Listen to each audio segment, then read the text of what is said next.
direktur di Kementerian Perhubungan, kemudian pejabat dari Kementerian Perindustrian juga datang, kepada para speaker, for distinguished guest, foreign speaker. We would like to deliver my presentation in Bahasa, so I'm sorry. We will deliver. Okay. It's okay, Pak. Your PowerPoint is in English, yeah, right? Okay. So for distinguished guests can follow my presentation in slide because I make in English ya. Baik, kami beri judul untuk presentasi saya itu tentang inovasi terkait dengan maintenance infrastruktur. Konteksnya karena hari ini adalah acaranya Railway Tech Webinar, maka kami akan spesialisasikan, khususkan pembicaraan ini terkait dengan perkeretaapian, Pak. Gitu. Terus lanjut aja. Sudah dikenalkan tadi. Jadi materi kami akan saya bagi menjadi 3 bagian. Yang pertama, agar kenal dengan Wika Beton, kami akan sampaikan informasi tentang perusahaan dan beberapa inovasi riset yang kami kembangkan selama ini. Kemudian kami kenalkan juga beberapa produk-produk terkait dengan perkeretaapian. Dan yang terakhir nanti mungkin agak kita elaborasi cukup agak dalam tentang SHMS yang kami kembangkan, Pak. Selama ini memang masih baru di kebinamargaan. Untuk perkeretaapian nanti akan kami lanjutkan ke sana. Lanjut. Ini mungkin pagi tadi juga sudah dikenalkan oleh kawan kami, Pak Yomil, yang sedang menuntut ilmu di Birmingham terkait dengan perkeretaapian juga. Kami memiliki 3 anak perusahaan, yaitu Wika Kobe, Wika Krakatau Beton, dan Wika CLT. Just for information bahwa Wika Kobe ini adalah anak perusahaan kami atau cucunya Wika yang memproduksi tunnel segmen untuk MRT, Pak, untuk tahap 1 kemarin. Mudah-mudahan nanti kami dipercaya juga untuk tahap kedua melanjutkannya. Kemudian yang keempat ini kami bersama-sama dengan Wika Gedung sebagai asosiasi perusahaan, yaitu Wika Pacetak Gedung, yang secara spesial melayani kebutuhan untuk building dan housing dengan pacetak beton. Lanjut. Jadi kami kenalkan wilayah kerja Wika Beton, Pak, dari Bapak Ibu sekalian, dari wilayah paling barat di Medan, di Sumatera Utara, sampai dengan Jayapura. Kami memiliki beberapa pabrik, yang di Indo ada 10 pabrik, yang di anak perusahaan ada 2 pabrik, dan tersebar di 14 lokasi. Jadi ada yang hijau-hijau ini adalah posisi titik pabriknya, kemudian yang merah-merah ini adalah posisi wilayah penjualan yang tersebar dari wilayah 1 di Medan sampai wilayah terakhir 7 di Balikpapan. Kemudian untuk perwakilan di Manado dan Jayapura ini juga kami tempatkan perwakilan di sana. Sehingga ketika ada kebutuhan-kebutuhan yang terkait dengan beton precast sebagai main bisnis kami siap melayani apa yang menjadi kebutuhan dari para stakeholder kami di seluruh Indonesia. Lanjut. Nah, ini adalah tahapan-tahapan kami sejak establish tahun 78, Wika Beton ini sebelumnya adalah divisi produk beton sebagai bagian dari Wika. Sejak 78 sampai dengan 97 atau kurang lebih 20 tahun, kami menjadi bagian dari Wika sebagai divisi. Pada tahun 97, kami menjadi anak perusahaan tersendiri yang merupakan anak tertua dari Wika sebagai PT Wika Beton. Kemudian pada tahun 2014 kami IPO. Nah, selama ini perjalanan kurang lebih 4 dekade, kami bersama-sama dengan para stakeholder membackup, membantu apa yang menjadi kebutuhan para klien kami. Tahun 80-an kami sudah mengembangkan bantalan beton, bantalan jalan rel dengan beton, Pak. Waktu itu banyak menggantikan bantalan kayu yang sudah banyak disubstitusi dengan beton serta konstruksi yang lain. Kemudian saat elektrifikasi jaringan kereta api di Jabodetabek, kami juga support dengan produk catenary pole yang biru-biru ini ditunjukkan, Mbak. Kemudian pada periode 97-98 kami memproduksi ballast slab untuk railway bridge. Ini juga yang pertama kali kami kembangkan waktu itu. Kemudian kami melakukan inovasi terus hingga tahun 2007 kita membuat turnout sleeper yang pertama atau whistle, Pak. Itu tahun 2007. Kemudian tahun 2012 kami kembangkan railway crossing paten, kita dapat paten. Namun pada tahun terakhir ini kami akan lakukan modifikasi sehingga bisa mengurangi window time daripada penggantian railway crossing ini di perlintasan sebidang yang ada.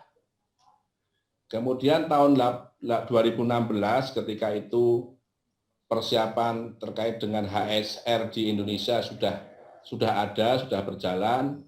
Kami juga menyiapkan prototipe untuk slab track untuk kereta cepat. Namun sayangnya apa yang kami kembangkan akhirnya tidak berhasil menjadi produk yang dipakai di Pak Chandra.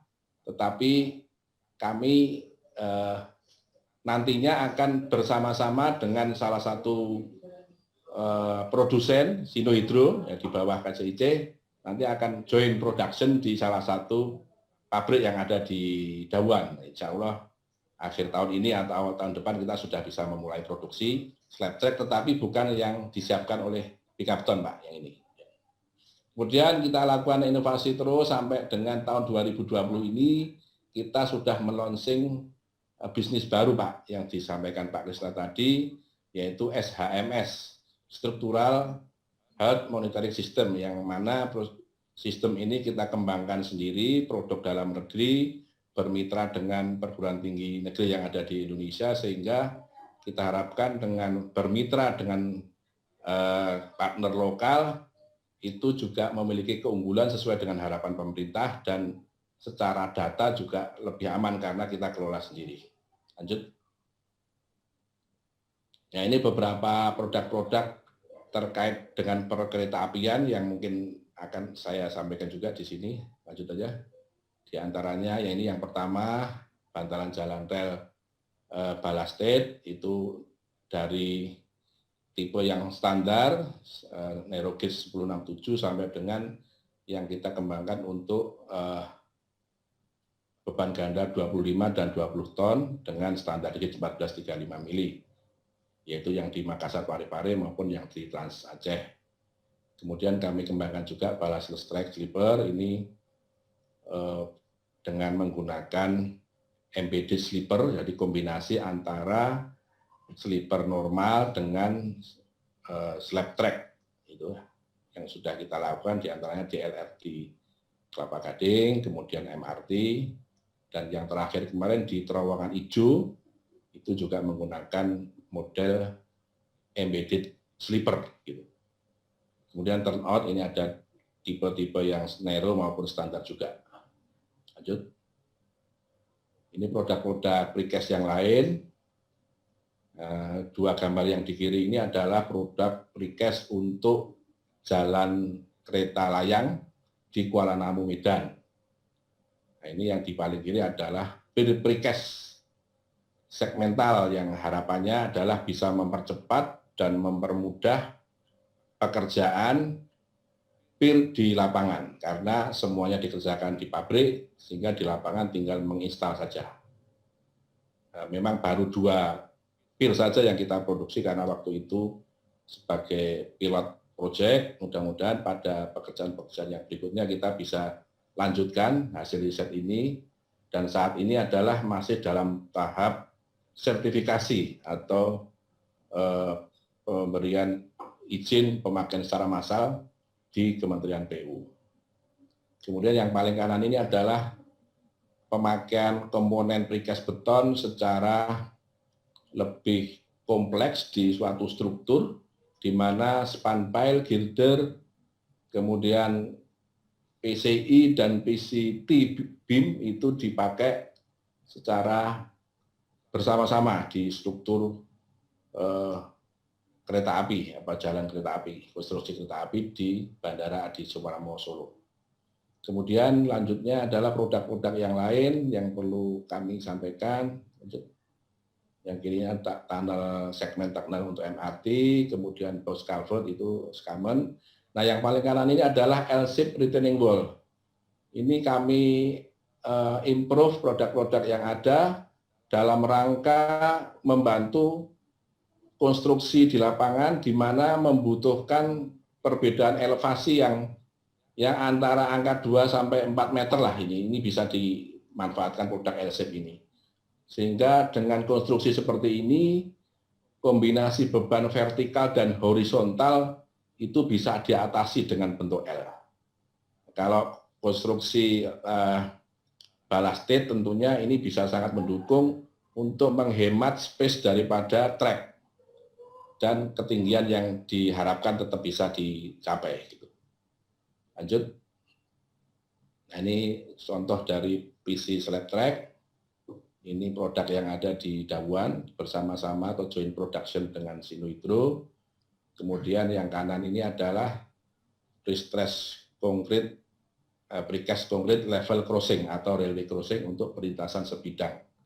Memang ini bukan perlintasan yang ideal, tetapi faktanya di negara kita kondisi ini masih sangat banyak, sehingga kita improve suatu produk yang bisa mengatasi atau mengurangi pekerjaan maintenance di lapangan, dan tantangannya adalah pekerjaan ini harus bisa menghemat atau memperpendek window time.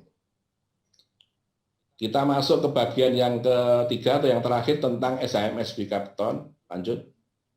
Jadi kita lihat dulu videonya, Bapak Ibu sekalian. Wika-Beton SHMS is a system developed by PT Wijaya Karya Beton. Suaranya masuk ya Pak? Krisna ya Pak? Monitor the bridge structure, respond in a real time and integrated. Wika-Beton structure monitoring system consists of sensor instruments, data controller, and web application. The sensor instrument consists of displacement transducer sensor, vertical tilt meter sensor for bridge column, horizontal tilt meter sensor for bridge span,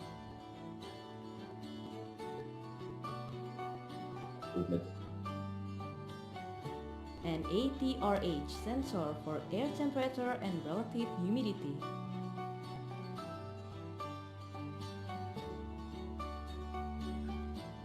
Accelerometer sensor, strain transducer sensor, concrete temperature sensor,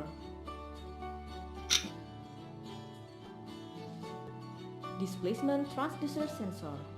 Bridge deflection due to service vehicle load can be measured by displacement transducer sensor installed at the middle of the bridge span. A laser beam that installed at the column will point to displacement transducer sensor for make a reference level. The vertical displacement of sensor toward laser point read as value of bridge deflection. Accelerometer sensor. The dynamic response of bridge structure due to vehicle load can be measured by accelerometer sensor that installed at several points of the span. The natural frequency of bridge structure in vertical and horizontal direction obtained from the accelerometer sensor output.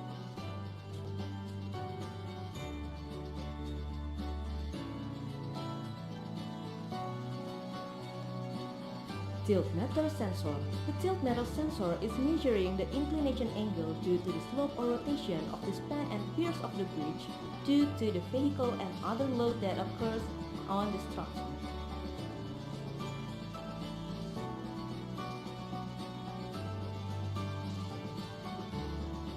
Strain transducer sensor. The strain that occurs on concrete surface at the bottom of the bridge section due to vehicle load that passing over the bridge can be measured by strain transducer sensor.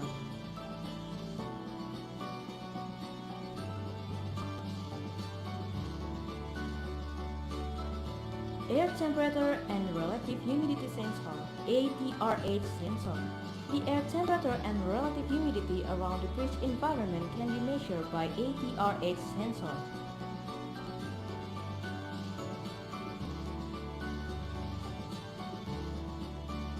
Concrete temperature sensor. Internal temperature of concrete can be measured by temperature sensor which embedded inside the bridge concrete.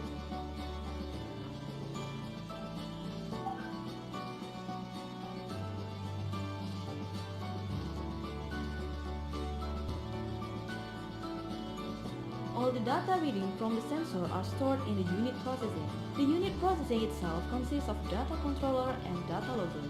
The data is filtered during the pre-processing and will distribute it through internet connection by using internet modem to domestic server in Indonesia.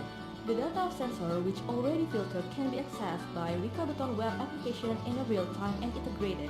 By using Wikabeton HSMS web application, the user is able to monitor the entire bridge data and also is able to display a short brief about bridge structure behavior and determine structure condition. This web application is also display warning system in a real time when there is condition that exceeds the specified safety limit value. The bridge health condition feature helps user to determine maintenance strategy of the structure.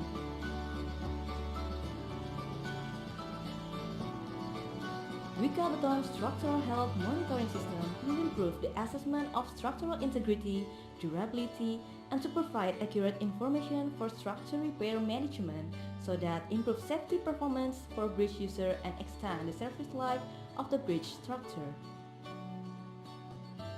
Baik, demikian video penayangan sekilas tentang Wikabeton SMS yang kami kembangkan.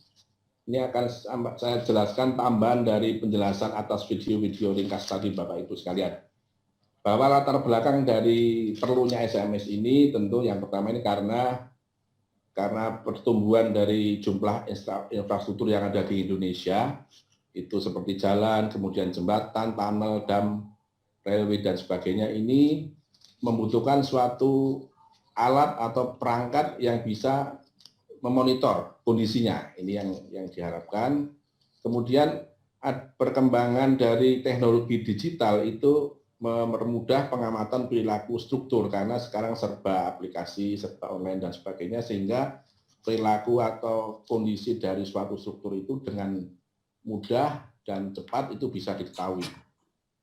Kemudian dengan latar belakang ini maka perbaikan atau maintenance dari suatu infrastruktur ini dapat dilakukan dengan tepat gitu ya. Sehingga ujung-ujungnya adalah bisa mengoptimasi dari cost maintenance. Lanjut. Jadi definisinya adalah Structural Health and Monitoring System Wikabeton ini suatu sistem monitoring yang menggunakan sensor-sensor yang sensitif dan datanya bisa terbaca secara real time dan terintegrasi sesuai kebutuhan ya. Kemudian tujuannya adalah untuk mendeteksi perubahan-perubahan karakteristik ataupun kerusakan ataupun perubahan geometrik dari suatu struktur yang dapat mempengaruhi kinerja dari struktur tersebut. Nah, terutama perkeretaapian kan membutuhkan presisi dari struktur yang demikian teliti. Ini sangat diperlukan kalau menurut kami. Kemudian manfaat yang bisa dicapai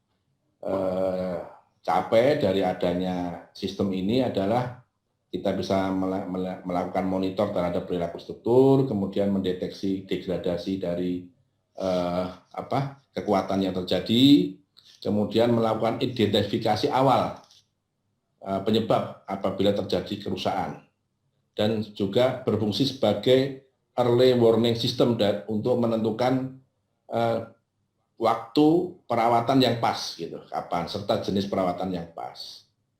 Kemudian juga untuk merekam histori atau mendapatkan catatan dari suatu struktur dalam masa operasinya, kira-kira gitu. Lanjut. Ya, ini beberapa keunggulan tujuan. Pak. Halo? 1 menit lagi, Pak. Oh, baik, Pak. Nah, ini agak cepat, Pak. Iya, ya. Jadi setelah adanya SMS ini, Pak, itu kita harapkan maintenance atau retrofitting-nya itu bisa diputuskan lebih pas sesuai dengan kebutuhannya, karena termonitor dengan baik kondisi struktur riwayatnya. Lanjut. Ini beberapa keunggulannya. Yang pertama adalah ini satu sistem dengan beberapa sensor itu bisa digabung dengan sistem ini, baik itu sensor satu merek maupun merek yang berbeda-beda. Gitu. Kemudian data ini real time dan integrated. Kemudian memori yang digunakan relatif hemat karena dilakukan dengan processing, pre-processing. Artinya pre-processing itu adalah datanya selalu ada, tetapi uploadingnya itu dipilih sesuai dengan kebutuhan daripada maintenance konstruksi itu. Kemudian ini kelebihan yang lain adalah karena ini dikembangkan di dalam negeri, maka rekor terhadap datanya ini tersimpan yang ada di Indonesia, server yang ada di Indonesia, tidak perlu di backup di luar. Kemudian data ini cukup mudah diakses dan didownload. Kemudian siapapun yang memiliki aksesibilitas terhadap sistem ini bisa melihatnya dengan mudah. Bahkan pejabat-pejabat di Kementerian Perhubungan misalnya Pak Menteri atau Pak Dirjen dengan mudah melihat kondisi suatu struktur itu dengan aplikasi handphone yang ada. Lanjut aja. Ini kira-kira gambarannya seperti ini, sistemnya dari data yang ada di lapangan, kemudian diakuisisi di alat data logger maupun kontrol lapangan, kemudian ini ditransmit dengan internet ke server, kemudian diolah di control room yang ada di suatu tempat, sehingga semua konstruksi yang dimonitor ini bisa dibaca di satu titik. Lanjut. Ini beberapa sensor yang jamak kita pakai, diantaranya accelerometer, displacement, strain transducer, kemudian meter dan ATRH. Tidak tertutup kemungkinan sensor-sensor yang lain bisa kita kembangkan untuk sistem ini. Lanjut. Ini beberapa contoh gambarnya. Oke, karena waktunya sudah habis dari Pak Krisna, masih 5 menit. Kami akan coba Pak tampilkan sistem kami real time, Pak. Salah satu jembatan yang ada alat ini, sistem ini kita bisa lihat secara langsung. Mungkin setengah menit aja Pak Krisna, mohon izin. Oke, siap. Bisa, Pak.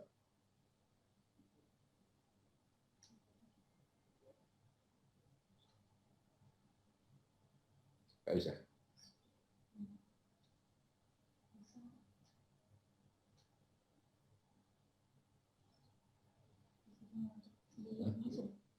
Bisa aja. Silakan Mbak Arum di input. Oke. Buka aja. Klik aja. Oh gitu. Nah, ini kita coba lihat salah satu indikator dari sensor yang kita pakai, misalnya accelerometer atau vibrasi dari konstruksi itu. Nah, ini tampil peta. Kita baru pasang alat ini di 2 lokasi, di Bogor dan di Makassar. Kita coba klik yang ada di Petarani Makassar.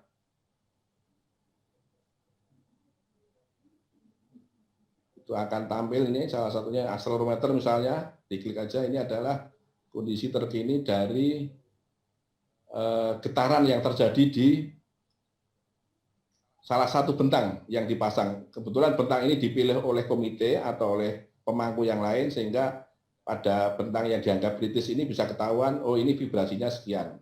Dan ini nanti ada threshold yang dipasang, kalau threshold ini melebihi nanti akan muncul statusnya Pak. Jadi ini sehat atau tidak, ini lampu kuning atau lampu merah itu akan bisa muncul dari sistem ini. Nah ini yang di kanan ini juga kelihatan status daripada konstruksi ini berdasarkan parameter sama threshold yang sudah dipasang di konstruksi tersebut. Demikian mungkin penjelasan ringkas dari sistem SMS yang kami kembangkan. Kami mohon masukan dari para Bapak Ibu sekalian untuk perbaikan serta pemanfaatan ini semakin luas di lapangan. Demikian Pak Krisna, saya kembali. Terima kasih. Assalamualaikum warahmatullahi wabarakatuh. Assalamualaikum warahmatullahi wabarakatuh. It's actually very interesting, but time limit us.